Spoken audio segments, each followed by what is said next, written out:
Hello and welcome to the Gooner Talk, back again with you guys for another episode of our TGT podcast. What has been our weekly series, although we've been on a little bit of a hiatus of this podcast for a while, but it is coming back with quite a bang as we return to tradition of doing our mega members transfer deadline day show. If you remember back in, I think it was the summer on deadline day, we definitely did one. We definitely did one on January of 2021, where we get as many members on one show as feasibly possible. It's a big technical challenge, but we try to achieve it. We're very close as well to hitting 30,000 subs. So if you haven't subbed already, please make sure you hit that subscribe button. Without further ado, though, let's bring in my first round of guests. First of all, it's Jared. How you doing, mate? You good, Joel?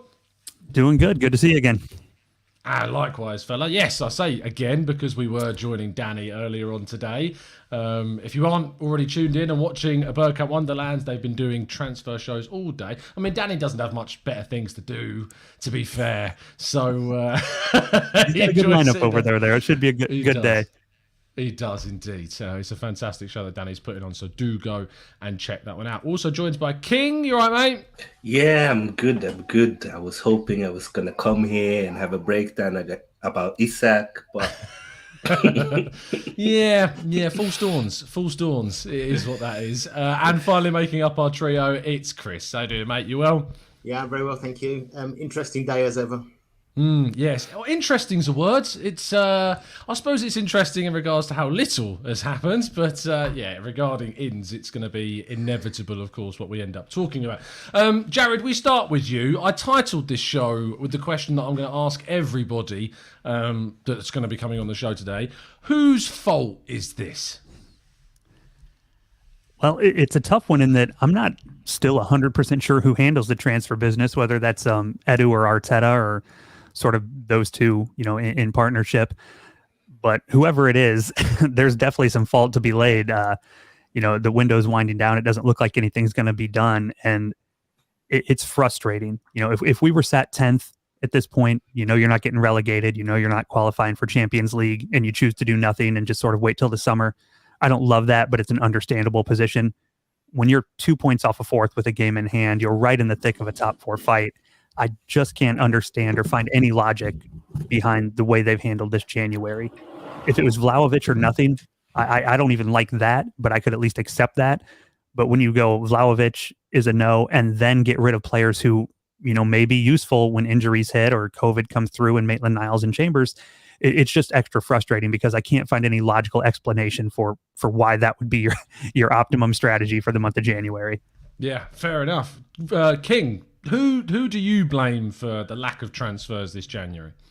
Well, I blame Edu and I blame Arteta because they are the ones who've been told by the club that they are responsible for transfers in and transfers out and signing contract. Garlic is more the guy who, when we've signed the contract, is going to negotiate personal deals, So for me, we have to put question to Arteta and Edu. And I think it puts unnecessary pressure on the team. And I don't think it's fair. It's not fair to Arteta himself, but it's not fair to the players. Because if we get 2-3 bad results in a row, it's all everybody. You're going to see the media, you're going to see the fans, you're going to see the, content creator. Everybody's going to question. It's going to be a negative vibe. And if you just scroll back 1 month, we were in such a high, everybody was happy and satisfied with the project. I think we saw in the summer, didn't we? There was an element of satisfaction from the fan base at the business that we did, and it gave a little bit of hope that this would be different and that we'd be going into each January and summer window with renewed kind of vision and encouragement that we would move in the right direction with transfers. But there is an interesting discussion to be had about the reasons why this happened and whether or not the club made the right decision to maybe lean away from some of the signings that we could or, have been made by other teams. But there is still an argument that there are plenty of players that have moved in this window that could have improved this side. Chris, I'm interested to get your thoughts, mate, and tell us where you think the blame lies for yourself. Okay, so I've seen this completely the other way around to you guys. Okay, so I am scoring this as a B- in terms of what we've done this window. I think, look, we've got 17 games to go. right? As you rightly said, in December we were flying high with the players we've got. We had good momentum. We've had a bit of a difficult month, but we knew it was going to happen with AFCON and anything like that. So for me, I think we've offloaded, what is it, over £12 million a year's worth of players that were never going to play anyway. Chambers when was the last time Chambers played? He had a massive opportunity to play the other day at right back and we didn't play it. So Maitland-Niles, he wanted to go.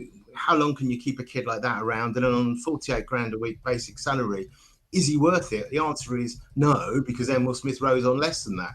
So I think for me, I'm looking at this and going, this is a really good clear out. So for the last few windows, we've had this, we've got too many players and our squad's rubbish and we haven't got this and we haven't got that, right? And I accept we've got a slightly smaller squad going into the next half of the season. But we've also, we've got 17 games in 14 weeks. So we've got no other competitions. We've got plenty of time for recovery. We've got plenty of time for coaching. I accept there's a risk around certain people getting injured. And I think but if you look at a lot of our areas, like the back, you look at the backs, we've got enough coverage there, even if you had to move Tierney in to be a centre-back or Tomiyasu in to be a centre-back. So we've got coverage. The only place I have concerns about is obviously Lacazette, and Lacazette's playing through that position. But I think, unless you can get someone that's going to bring in better quality, and why on earth would we pay 70 million quid for Isak, right? That's his price when he's good, right? And when he's proven, not when he's a kid. So for me, I don't think we've done anything wrong. I think this is the path. This is a big clear out. This is the dead, some of the deadwood out. Look, we've still got deadwood to go. We all want Cedric to leave and we all want Xhaka to leave. Oh, sorry, most of us want Xhaka to leave, right?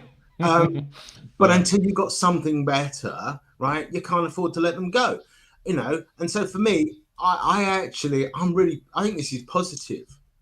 We're not fighting for everything. We've got enough players. We've got enough time, right? And they're the right profile. So I think we're going on the right direction. Chris, unsurprisingly, you've completely divided the chat box, which is great. And, I love these types of opinions because they do create discussion. And Jared, it segues nicely kind of into the next part. And to be honest, Chris now sets up a much better question than the one that I was going to ask you. And I want to get your thoughts on that, because Chris does sit on a different side of the fence to a lot of supporters, sees the positives in not rushing or not, jumping the gun on certain transfers, and also the good work that's been done to move out ahead of a lot of surplus players. So how do you feel about that positive view of what we've done? I don't have a problem with the positive view in that I think January was going to be a month that we look to move out some of those players. My only concern is squad depth and being, having 20 senior players potentially available. Maitland-Niles, I think, was a little bit underused in his time here. Mari and Kolasinac obviously weren't playing at all. But a player like Chambers, 2 games ago against Liverpool, down to 10 men, he came in and played a pretty integral role and really added something to the team and put us in a spot where we were still in contention for the second leg that obviously didn't go our way. But I think there's still use in keeping a player like him around, or at least if you're going to move him on, bringing someone in. And I'm not saying bringing in a star player. I didn't want Isak for, the quoted price either. I think that's well beyond his current value. But it's just difficult having injuries hanging over you and the threat of a positive COVID test hanging over you. I mean, what if before this Wolves game, Lacazette and Partey both test positive for COVID? There's going to be some real outrage that we've done nothing to sort of solidify the team and have a decent backup for either or both of those players when we've had ample time to do so. King, I know that you've sat in a position where you've said at the start, you blame Edu, you blame Arteta. Hearing what Chris has had to say on kind of the other side of things, where do you think the differences are between where you sit on the transfer window and where Chris is at? Okay, so for me, I look at the long-term picture. In the summer, we are going to sign a striker. That's 100%. You say that, but who knows, King? Who knows at this stage? Okay, it would make sense then to sign a striker in the Again, summer. You would agree. Say that. Yeah. So for me, it's like, instead of waiting until the summer, why not sign the striker now? He can help us push for top 4. Then he will have a full summer where he can have a preseason, get to know the team better, and then continue to kick out. because we're going to need a striker. We know that Eddie Nketiah and Lacazette to 99% leaving. We know the situation with Aubameyang. I don't think there's ever going to be a solution between him and the manager. So get the striker in now. Let's kick on for top 4, and then let's hope for the best. That's for me. That's how I look at it. You know, I'm very happy with the clear out. I do agree that we needed to shift a lot of these players out anyway, because you need to think about the harmony in the squad. You don't want players there hanging their head, not getting to play, you know, affecting the mood of the players who are playing. We've seen that before. We saw that last year when we couldn't shift away the players that Arteta wanted to shift last summer, and we had to do it after with Socrates, Özil, and etc. Yeah, I think that you raised the kind of the area of the points where I'm at and thinking of what an addition could have done to our chances of top 4 this season. Just before I come to you, Chris, I'm going to jump into the chat box because I feel I've been ignorant of you guys so far, so I don't want to ignore you guys any longer. Munib says we should have got in a striker this January transfer window, as we probably need another one in the summer. We lacked planning, only focusing on one player in Vlahovic, and no plan B is ridiculous. Sam says, if people are being disrespectful, then this isn't the channel for you. Yeah, unfortunately, and Chris, to be fair, I knew that your opinion would spark some division. But if we're going to use comments like delusion in the chat box, I mean, again, this isn't the channel for you, I'm afraid. If you disagree, that's absolutely fine. But if you can't word your disagreement in a respectful way, there are other places that you can go to do that. Some blokes, 75 million in a lump sum is probably not, just simply not possible, referencing the Isaac release clause. Paul says, surely we have multiple targets for certain positions this window. How do we not even sign one player? Looks like terrible planning. Dunkirk says, what about when we got in the summer and we still need to sell Leno, Bellerin, Cedric, El Neni, Torreira, Maitland-Niles, Xhaka, Nelson, Aubameyang before we buy? A lot of business still needs to be done. Now, Chris, I will come back to you on this because from my position, I see all the positives that you raise. I see all of the benefits of getting those players out, the saving of those wages. But I look at this season as a real opportunity that may have been missed to strengthen a side that could have achieved top 4 football with no distractions of domestic cups or other European competitions. And by not getting in that addition that could have strengthened the forward line, as you yourself admitted that we may seem a bit short in at the moment, we may have cost ourselves a great chance to get into top 4. Okay, so a couple of things. First off, delusional. Yeah, of course I'm delusional. I've been supporting this club since 1971. Come on, of course I'm delusional.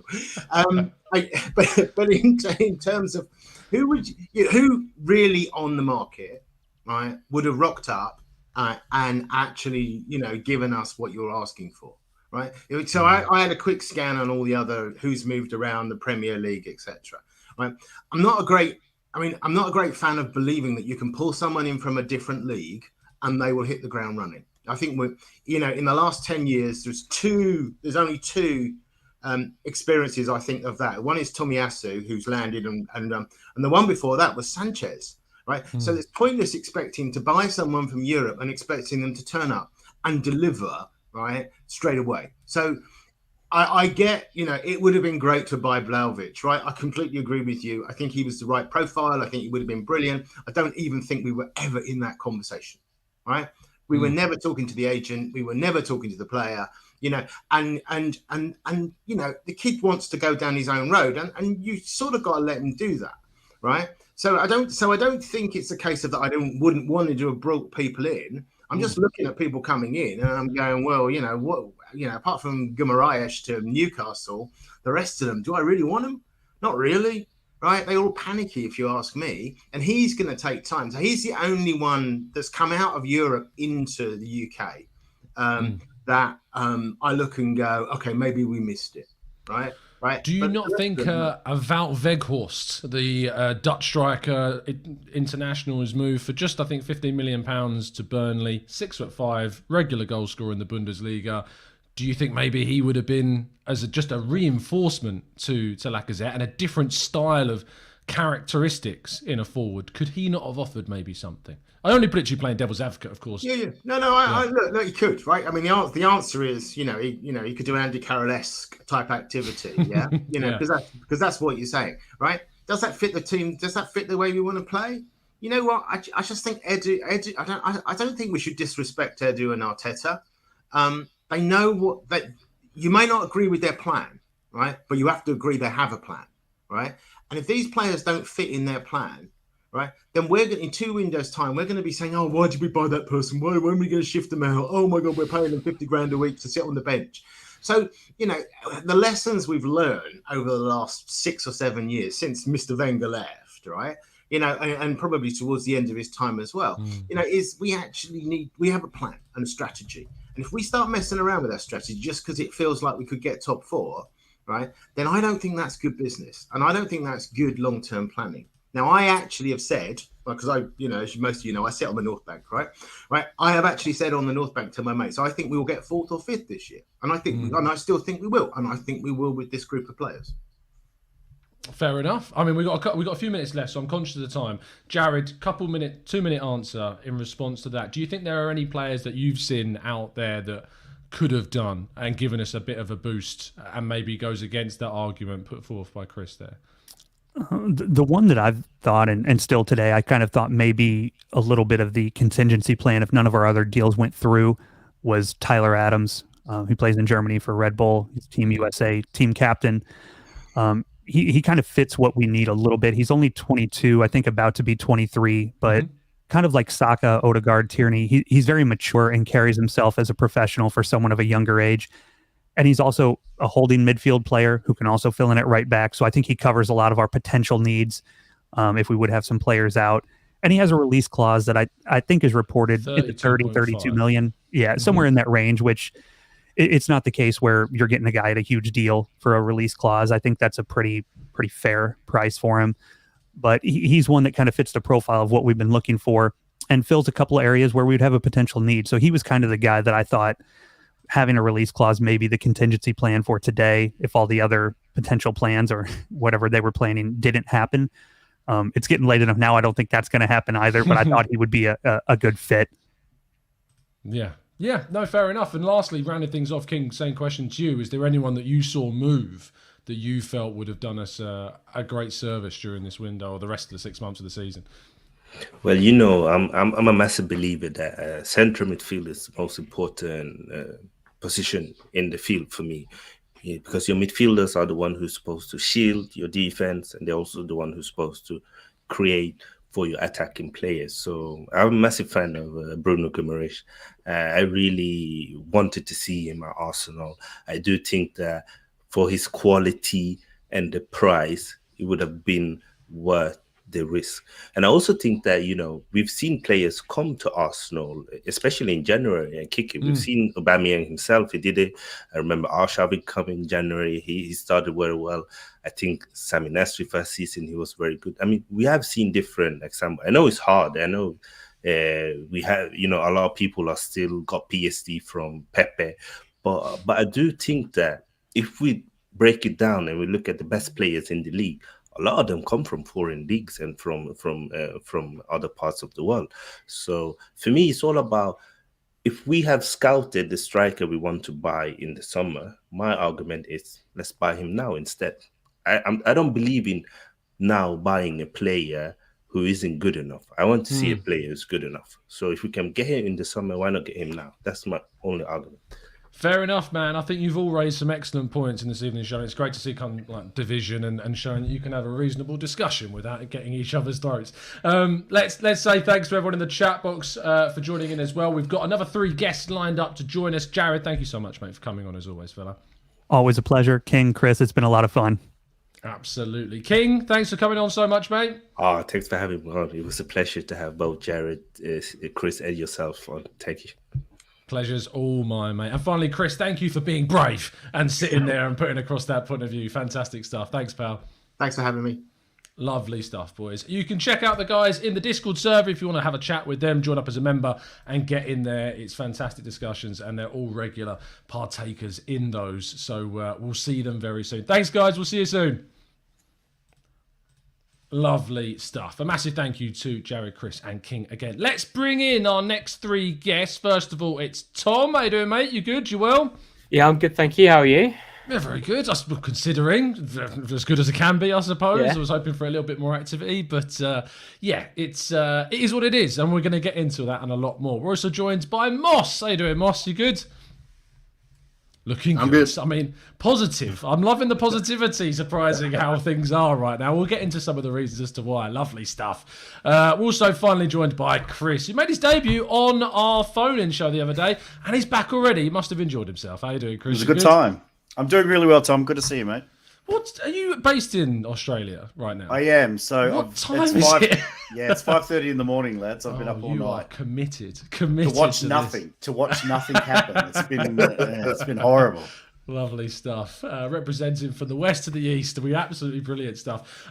Chat box, if you haven't done so already, please do drop a like on the video and subscribe to the channel if you're new. We're trying to get to 30,000 subscribers on deadline day. Pulling off more deals than Arsenal is the plan. Let's go through the guys and get their thoughts on things. We're going to start with Tom.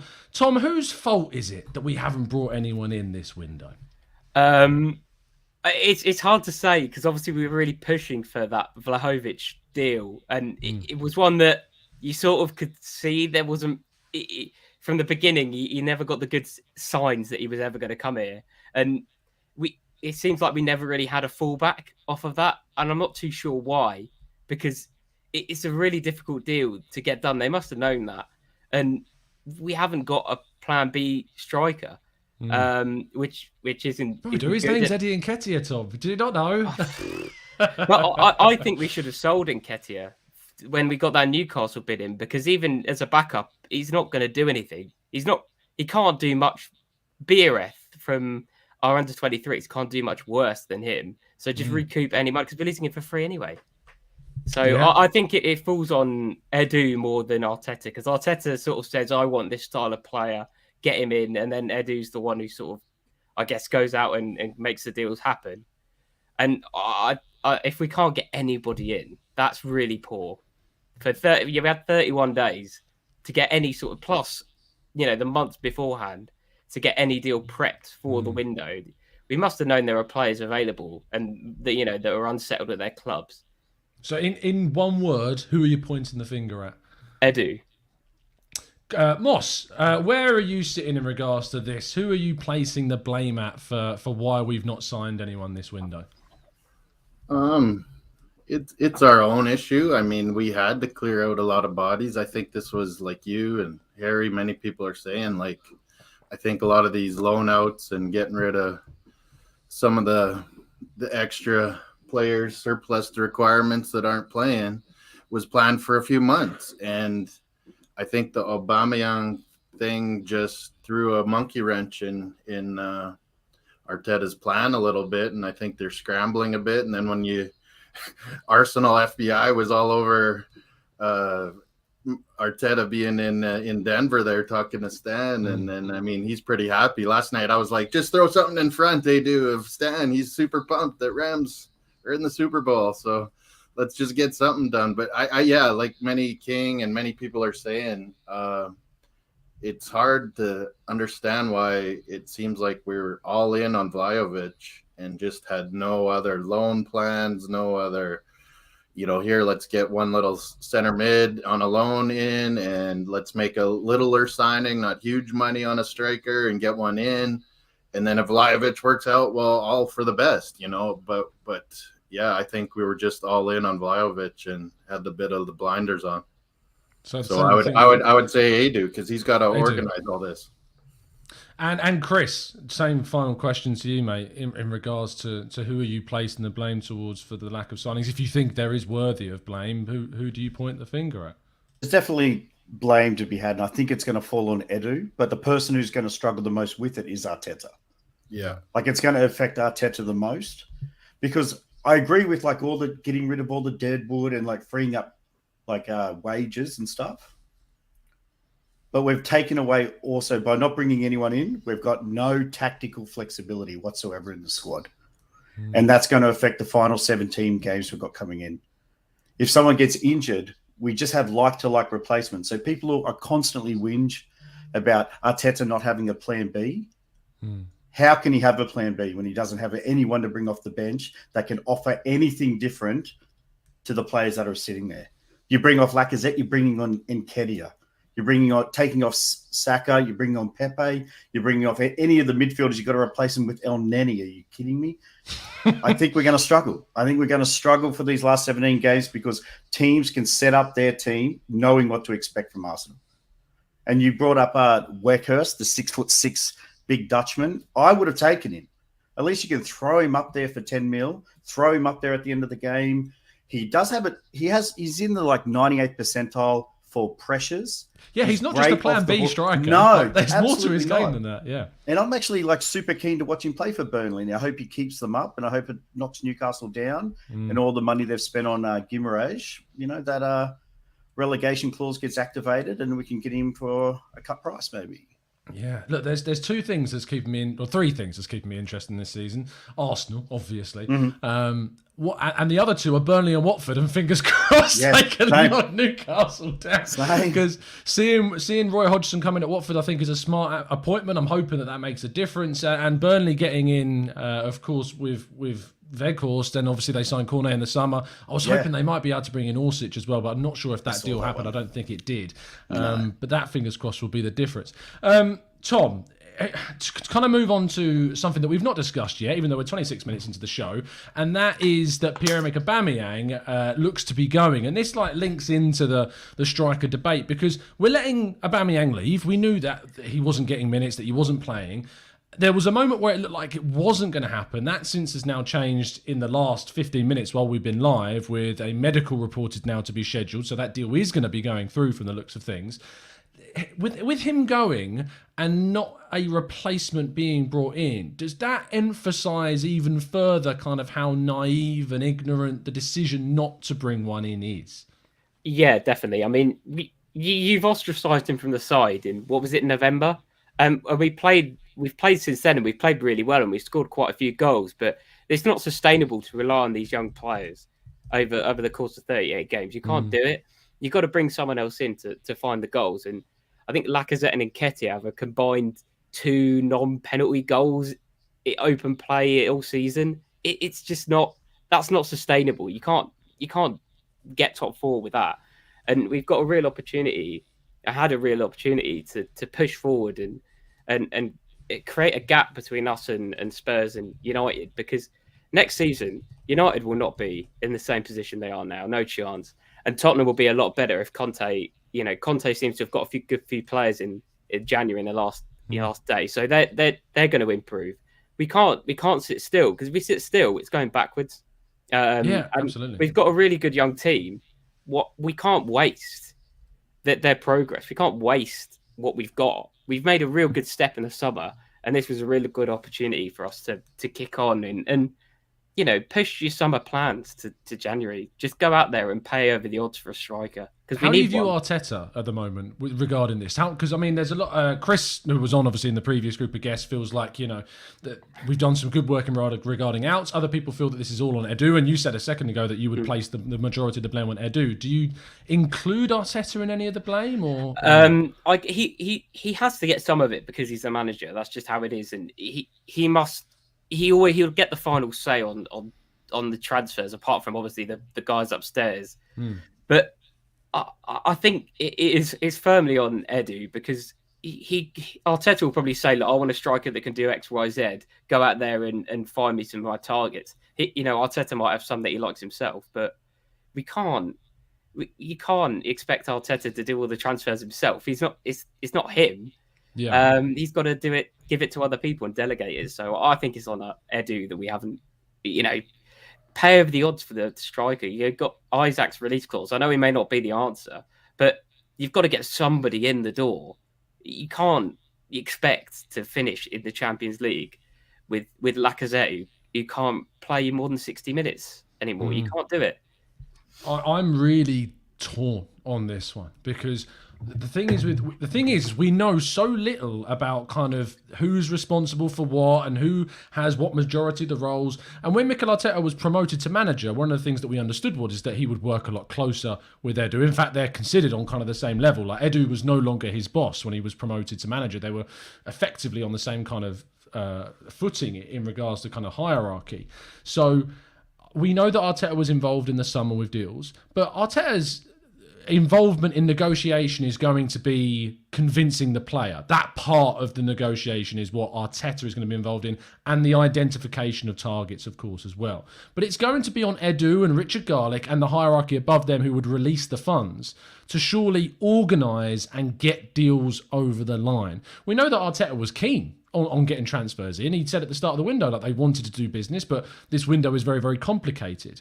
And Moss, do you think there is an argument that absolves Arteta? Tom said there that he has to get some of the blame because he is the manager and he is involved in some sense. But do you think there is any argument that absolves Arteta from blame in this scenario?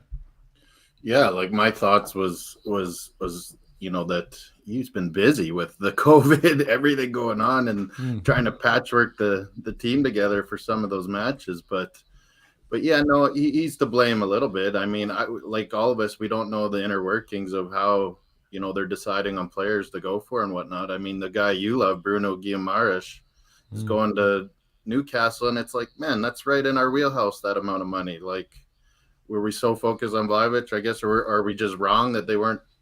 I thought Edu was interested in Bruno, but is it Arteta, nixing that? Is it... like, where's the blame go on some of these? Is Arteta being too stubborn, too stuck up for some of these players that maybe Edu's trying to bring in, and it's just not happening between the two? I don't know. I think they work pretty good together, and they did such a great job late summer there to get this done. But yeah, I don't know. Not getting Bruno, not having a plan B for just, Aubameyang thing's been going on for a while. Like, have a plan B of, if we're not getting Vlahovic, that we get someone in. I mean, top 4 is a massive get, for our summer signings. And I think we'll be buying. And I think that's what the trip to USA was maybe about. Like, what are we doing with the Aubameyang? How we get the salary off our docket, and how are we dealing with this? And, and then when he goes over there, you're thinking, man, there must be a big signing in the works. And then I was super pumped about Isak. I think a lot of us were. But is that what you're thinking too, Tom? Is that if nothing happens, no Murata? I know lots of people don't like that. If nothing happens, they're going to hit the release clause, or what? No, I don't think they will. As far as I'm aware and learned kind of midway through the afternoon, is that Isak's camp expect there to be no movement, and it would be very, very unlikely. Arsenal would have to activate the release clause. He would have to have a medical in Spain. They basically, what happens when you activate a release clause? It's not just like sending an email. You have to go to the La Liga headquarters and have that money deposited at the La Liga head. It's very, very complicated. So we're trying to avoid that. Exactly. And I mean, with the amount of time left, it's very, very difficult to kind of, back the idea of a move happening this late on. Chris, in regards to your side of things with Arteta, because I know when I spoke to you on the Arsenal, on the phone-in show that we did, you're very, very supportive of the manager, and you were kind of putting forth the argument about a new contract being offered, and you made some really good points during that call. When you see people trying to place blame on Arteta for this, how would you respond to that? With the team in Dubai, isn't he? He's training the players that he has. That's like his job. I know that he'll have some sort of input when it comes to like the transfers, but at the moment his focus has to be on the team, training them for these 18 days that they've got before the next game, and in introducing the players into Arsenal legends such as Manuel Almunia. Did you see that today? I haven't seen. What was that? Tell me about that. So I've not seen it. I've been so focused. Really? I completely missed it. Yeah, go on. I don't know who's in control of the Arsenal like social media page, but today they said, "Look who's in training with the boys today." Manuel Almunia, the worst keeper we've had in 20 years, and he's shaking hands with with like the Arsenal youngsters. Like they brought him in as a legend. It was ridiculous, but look, Arteta's going to struggle with the team now. I think this transfer window has been not just about Vlahovic putting all the eggs in that basket, but that it's been trying to get Pierre's contract off the books. That's $350K a week, and I think now that we might have a chance of activating Isaac's release clause once we get him off the books. But I don't think we can do any real big moves in the transfer window at the moment, even though we've only got 4 hours left. But until we get Pierre off, because it's such a burden for the club now since he's been ostracised from the squad. So I still have hope that we might put in a late bid for Isaac, just do the release clause. I don't think it's a good move, but it's better than nothing, isn't it? Isn't it? Yeah. I don't know. I'm lost. And when it comes to Bruno Guimaraes, I would have loved him in Arsenal, but I don't think he's a good enough player to break the wage structure for. I think he's getting 200K at playing for Newcastle. He's unproven. You can't give it an unproven player, because last time we did that, we got Pepe on the left wing. I'm just going to interrupt you, Chris, because we have some breaking news. Arsenal have made a signing, and this is out of nowhere. Don't get your hopes up, first of all. But Austin Trustee, who is a Colorado Rapids defender, 23-year-old, is set to join Arsenal in the summer. Moss, I'm going to lean towards you, and now you're under pressure. I'm just going off the random assumption, as someone who lives in North America and obviously would be closer to the MLS than me. Do you know anything? And feel free to completely lie. But do you know of this guy? I'm just being, ignorant here and just asking you. Do you know anything about Austin Trustee? Just tiny bit, a defender, and I don't even remember him playing much. And I watch a lot of MLS, and I was saying that too. That if Kroenke owns Colorado and we're desperate for mids, like I was saying January 1, there's a Canadian, Mark Anthony Fay on Colorado, who could have done a job for us better than kids and some people. And he played yesterday versus US. He didn't play the greatest, but yeah, I don't know too much about Austin Trustee, but I was thinking, with Kroenke's connection, we can easily bring players from Colorado. I think even after the transfer deadline, can we not? We can in some senses, but it's very rare that it happens. Yeah, it's a weird one. Anyway, he's going to be joining in the summer, so he's not joining now. Same as Matt Turner. Matt Turner, yeah, same as. That's a good deal on Matt Turner, because he's going. Yeah, I hear a lot of good things. He has gotten so good in 2 years. Yeah, so it's obviously Kroenke, as a lot of people in the chat box are pointing out, Kroenke owns the Colorado Rapids, so there is a very simple way through this. We've had players trial come over and be on trial from the States a number of times, so it doesn't. Cole Bassett, I think, is someone that I remember coming over and getting a trial from the Rapids previously as well. And look, it's not a deal that inspires, but Tom, what I'm going to ask you is that this is a 23-year-old defender, right? We've got a certain 20-year-old centre, and he's a centre-back for just that kind of... So you can see where I'm probably going with this. William Saliba returns in the summer, and this is a centre-back signing of a 23-year-old. Yes, it's depth. Yes, I understand that, it's done with the idea of him being competition, and Marie will probably leave, and we know that we've got rid of Callum Chambers as well. But we've got Omar Rekic coming through, and Rob Holding at the moment is still here. Do you think this has any bearing on William Saliba's future?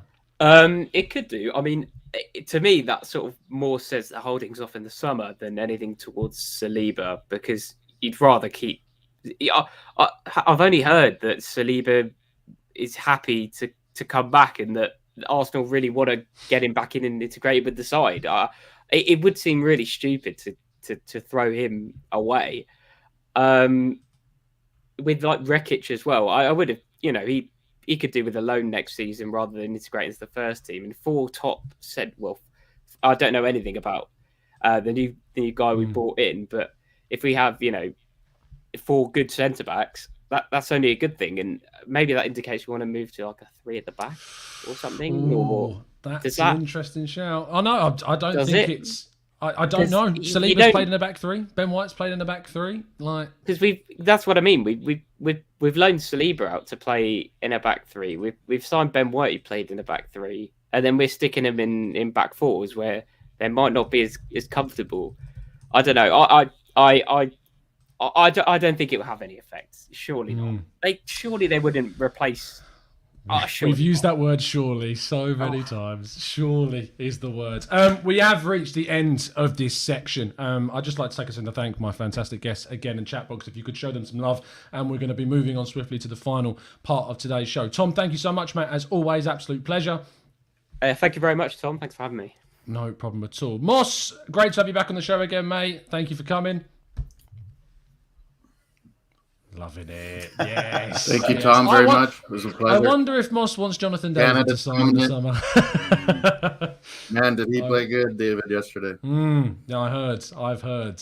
Very much so. He's getting, not scoring, but getting a lot of the other players to score past Matt Turner. That's got the assist. Yeah, got the assist indeed. Chris, as well, thank you so much, mate. Absolute pleasure speaking to you. Cheers, Tom. Lovely stuff. Thank you, guys. See you very, very soon.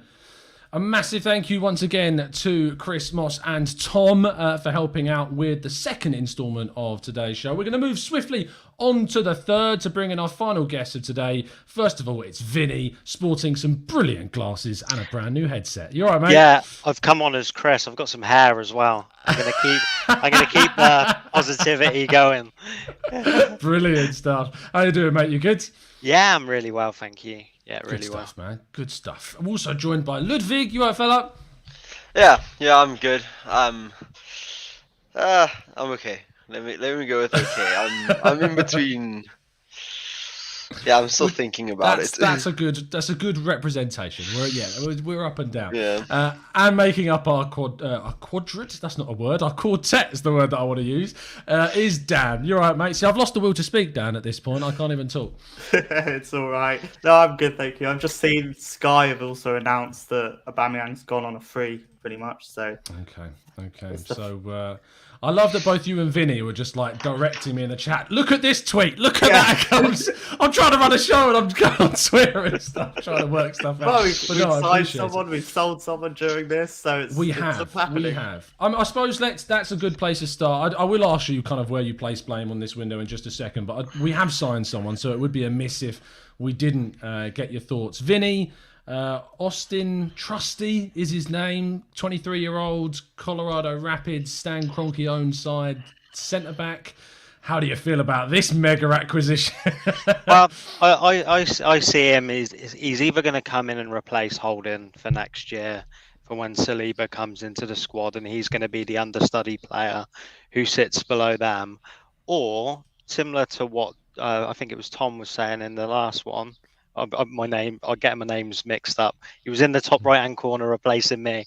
In the last, Tom, it was Tom. Yeah, in the last one was saying that we might go to a back five, and then you've got a junior centre back who can potentially come into the role if we need it and we have sufficient injuries.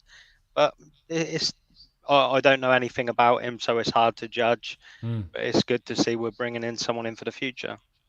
Yeah, that's a nice positive spin on it, mate, to be fair. Ludwig, are you excited beyond measure about our new acquisition? I think he's going to be the player that turns our season around for next season. I think he's going to be the key in the centre-back position. No, I don't know the guy at all, so I can't really have a... I think it's just someone for the future, just someone for a little bit of depth. I don't think he'll do anything for the place of William Saliba. I think Saliba will just come back. I don't think we'll move to a back five. I think we're doing good with a back four. I think it's just something for the future. I think Holding is going to go. I think it's about time. Get just a bit extra money from him to hopefully strengthen our squad in the summer. And lastly, Dan, just some quick thoughts on Trustee.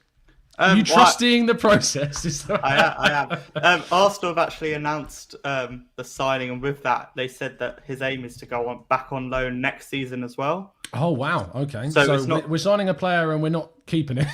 And he's already 23. By the time he'll actually finish that loan, he might be 25. So I'm a bit confused with the signing. Although I don't know anything about him. So, I'd love a tactical breakdown tomorrow morning. But you're demanding it pretty quick.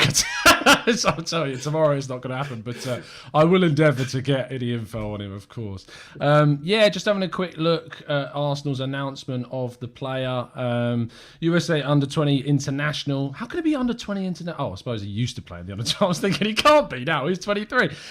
Will stay with the Colorado Rapids until at least the end of the Premier League season in May. The intention then is to loan him in Europe for the 2022-23 season to further progress his development. Now, obviously, whilst the MLS is a league that is always improving and getting better, the development of the young players over there is always getting better, and we're seeing plenty of them move. Perhaps the club is looking at this saying he's not quite ready yet, and we want to give him that next step. But they have identified him clearly through their scouting and metrics and analysis to be someone that's going to help us in the future. Anyway, that probably answers the question about Saliba as well. It won't affect him and in the summer, so that's a nice controversy that we don't have to worry about. Vinny, let's get back to kind of the main bulk of the questioning. Who's at fault for Arsenal not signing anyone this window? Just quickly on the centre back, but being 23 is still quite young for a centre back. It's a position which you grow it with maturity and you become better when you hit the ages of 25, 26, because it's a position about reading the game, and it's one where you need to be physically at your strongest as well. So I think it's a position you have to come in your prime. But in terms of who to blame, I'm still optimistic that we're going to sign a striker before the end of the window, now that Aubameyang is going off to Barcelona. And I think it was... Oh, just another bit of breaking news. Apparently, I just want to make sure this is right and that someone's not made a tweet that's not real. Just want to check this. Sorry, guys. No, Charles Watts reports, I'm told Aubameyang will join Barcelona on a free transfer, not a loan. This will be a permanent move. So... I mean, you were talking about Aubameyang there, so it was timed quite nicely, Vinny. Thoughts on that? I'll tell you, I love Aubameyang for everything he's done for the club. I think he was a brilliant servant for us for the first couple of years, us banging away the goals. But I'm disappointed in how he's acted in the last year. When the going gets tough, Aubameyang doesn't have the cojones to step up to the plate. And I think he failed as a captain. When we were playing poor hiding. And I just think it's one of them things, you put the best player as the captain, but he's not a natural leader. Yes, he's a cool dude, but he's not a natural leader. But I think it's good that we're getting him off the wage bill, because the amount of money that we'd be paying him is massive, and I don't think he's adding value in the squad at the moment. In terms of looking at the shape of the squad, striker is the one position that I am worried about. I do think we need to get someone in, because Lacazette and Eddie isn't good enough. I would like to see Martinelli given a try there, but the rest of the squad, I'm not too worried. Centre mid, I know, Dan, cover your ears, and Ludwig, cover your ears, but I think with Partey, Xhaka, Elneny and Lokonga playing once a week, I think we've got enough cover. And when Partey and Xhaka are playing together, they are brilliant, apart from when Xhaka does a stupid and gets himself sent off. But 95% of the games, he is a brilliant player who dictates our passing and the way in which we play. And I think we went after Duslan and we went after him heavy, and it didn't pay off. But the other purchases seem a lot more difficult. The thing is with Duslan is that you could have said, look, we're going to pay you this much this year, this much next year, and this much the year after. It's a lot more difficult to stump that money up when you're paying release clauses for players like Isaac or the strikers at Espanyol when they want 75 million there and then on the spot. And I think we've had to, I think the money we've got in this window is limited.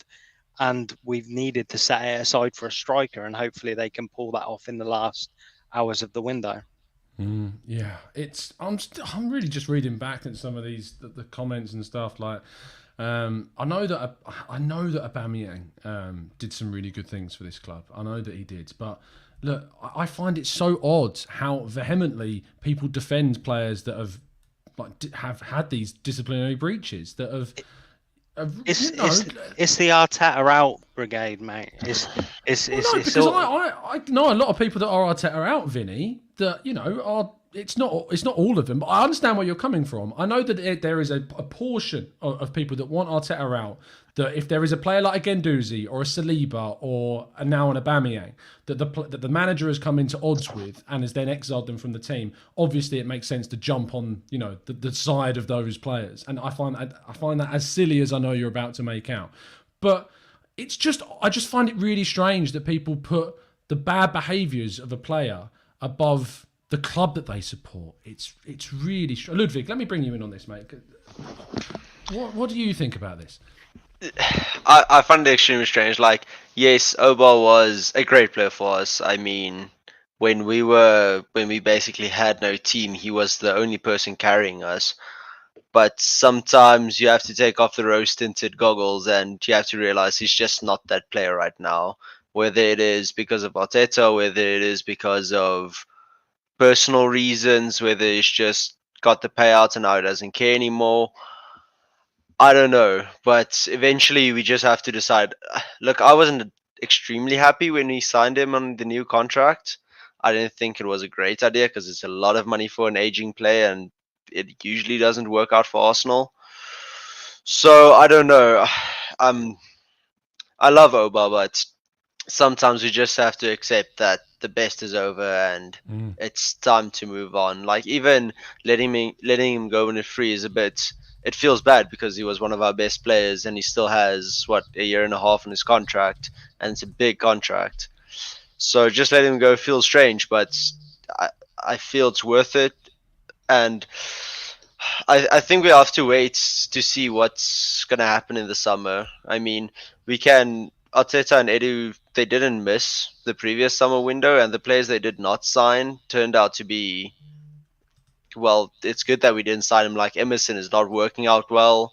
Maybe they saw something in Guimaraes that they did not like, or maybe... I don't know. Maybe they have a bigger plan for the summer. If summer comes around and it doesn't look like they have a plan, then I think... Then I can start saying, yes, this was extremely bad for us. But if they have a plan and works out well in the summer, then... Maybe there's hope. If they bring in a Tielemans, if they bring in two strikers, if they get them on a good price, then I'll be happy. But if they don't do that in the summer, if it's the same thing in the summer, then Because the thing also for Isaac is, do we want the second choice? Do we want our second choice for 70 mil? And then it turns out to be this, isn't he? Because we lost the first choice. Yeah, but that makes him our second choice. But that was the first though, because our original first one's gone. So you'd say if he's the number one choice, which we're led to believe by a number of reports that suggest that Arsenal love Isak as much as they love Vlahovic. I'm not 100% on board with that idea. I'm not sure they are as sold on Isak as they were Vlahovic. Otherwise, I don't believe that either. The release clause. I think they've got multiple targets and they're just a little bit cautious about paying over the odds now when they can get a better idea of the lay of the land for other options in that position in the summer. It just, for me, is a shame that we didn't go out and bring in that second striker that, to be honest, I think most of us can recognise we so clearly need that second option. Yeah, no, I agree. I agree with that. But like, the other thing is also we bring in Isak for 75 mil and then suddenly he turns out, I love Pepe, but his career hasn't been the most successful at Arsenal. And if it turns out to be the same thing, the fans are just going to bandwagon on him again. So the fans will never be happy unless everything goes perfect. So yeah, it's difficult. It's difficult indeed. Dan, Edu has just managed to get £350,000 per week off the wage bill. It's not a rhetoric I don't think you're going to see, because a lot of people are very angry at Edu, of course, for how we've acted in the window. But it's not a loan where we're paying a subsidiary. It is understood that Arsenal are not putting €1, according to Fabrizio Romano, a single euro into this deal at all. And he is going to leave on a free and it will just be done with. Is that worthy of praise? Is that, is Edu getting credit for this? And if so, how much does that, I don't want to use the word justify what's missing, but, how far does this go to saying, fair play to the guy for doing that? I think he should get credit for this, because we saw Ozil sit there for ages, kind of just running down his contract. We've kind of seen the same with Aubameyang the last few months.